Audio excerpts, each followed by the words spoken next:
దయగల రైతు మరియు నెమలి. ఒకప్పుడు ఒక చిన్న గ్రామంలో రాము అనే రైతు ఉండేవాడు. అతను చాలా పేదవాడు, కానీ చాలా దయగలవాడు. ఒకరోజు రాము పొలంలో పనిచేస్తుండగా ఒక అందమైన నెమలిని చూశాడు. నెమలి చాలా ఆకలితో ఉందని గమనించాడు. రాము దానికి తన వద్ద ఉన్న ఆహారాన్ని ఇచ్చాడు. నెమలి చాలా సంతోషంగా తిని రాముకి కృతజ్ఞతలు చెప్పి వెళ్ళిపోయింది. కొద్ది రోజుల తర్వాత రాము పొలంలో మళ్ళీ పనిచేస్తుండగా అదే నెమలి తిరిగి వచ్చింది.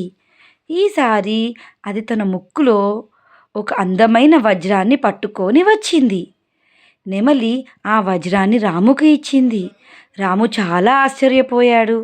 అతను వజ్రాన్ని అమ్మి తన కుటుంబాన్ని పోషించాడు. ఈ కథ యొక్క నీతి ఏమిటో అర్థమైందా? మనం ఇతరులకు సహాయం చేస్తే మనకి కూడా మంచి జరుగుతుంది. ఈ వీడియో మీకు నచ్చిందా? ఇలాంటి మరిన్ని వీడియోస్ కావాలంటే లైక్, షేర్, సబ్స్క్రైబ్.